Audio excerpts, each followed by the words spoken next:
বর্তমানে কৃত্রিম বুদ্ধিমত্তা বা এআই প্রযুক্তি শুধু গবেষণার বিষয় নয়, বরং এটি বিশ্বশক্তির প্রতীক হয়ে উঠেছে। বিশ্বের বৃহত্তম দেশগুলো এখন এআই উন্নয়নে প্রতিযোগিতায় নেমেছে এবং এই প্রতিযোগিতার প্রধান খেলোয়াড় হল আমেরিকা, চীন ও ইউরোপীয় ইউনিয়ন। আমেরিকার open AI, Google, deep mind এবং অ্যানথ্রপিক, চীনের ডিপসিক, বাইডোয়ার্নি ও আলিবাবা টংগুই এবং ইউরোপের মিস্ট্রাল ও অ্যালেপ আলফায়ের মতো কোম্পানিগুলো এখন এআইয়ের রাজত্ব দখল নিতে চাইছে। প্রতিটি দেশ ও কোম্পানির লক্ষ্য এক সবচেয়ে শক্তিশালী ও দক্ষ এআই তৈরি করা, যা ভবিষ্যতে প্রযুক্তির নেতৃত্ব দেবে। কিন্তু প্রশ্ন হলো, এই প্রযুক্তি তৈরি করতে কত খরচ হচ্ছে? এআই গবেষণা ও মডেল প্রশিক্ষণ চালানোর জন্য হাজার হাজার সুপার কম্পিউটার, বিশাল পরিমাণ ডাটা ও বৈজ্ঞানিক মেধা প্রয়োজন। এজন্য ব্যয়ও আকাশ ছোঁয়া। ওপেন এআই, যারা চ্যাটজিপিটি তৈরি করেছে, তারা মাইক্রোসফটের কাছ থেকে প্রায় $10 বিলিয়ন বিনিয়োগ পেয়েছে। গুগলের ডিপ মাইন্ড ইতিমধ্যে $3 বিলিয়ন খরচ করেছে। অন্যদিকে অ্যানথ্রপিক পেয়েছে প্রায় $4 বিলিয়ন।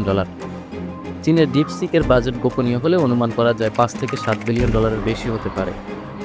ইউরোপের মিস্ট্রাল তুলনামূলক ছোট প্রতিষ্ঠান হলেও তাদের বিনিয়োগ প্রায় $400 মিলিয়ন। এত বিশাল বিনিয়োগ কেন করা হচ্ছে? কারণ এআই এখন শুধু একটি প্রযুক্তি নয়, বরং এটি সামরিক, অর্থনৈতিক ও রাজনৈতিক শক্তির অংশ হয়ে উঠেছে।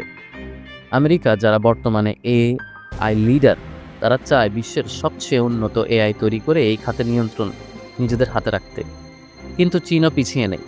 তারা এআই গবেষণায় বিশাল পরিমাণ সরকারি সহায়তা দিচ্ছে, বিশেষ করে কোডিং, ডাটা প্রসেসিং ও ব্যবসায়িক এআইয়ের ক্ষেত্রে।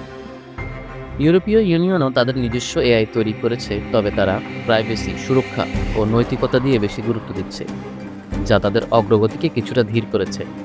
কিন্তু এই প্রতিযোগিতার শেষ কোথায়?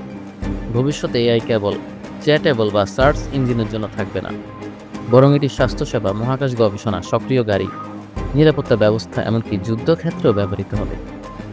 এআই দুনিয়ার এই লড়াই তাই শুধু প্রযুক্তির জন্য নয়, বরং এটি ভবিষ্যতের ক্ষমতার ভারসাম্য বদলে দিতে পারে। এখন প্রশ্ন হলো, এই যুদ্ধে কে জিতবে?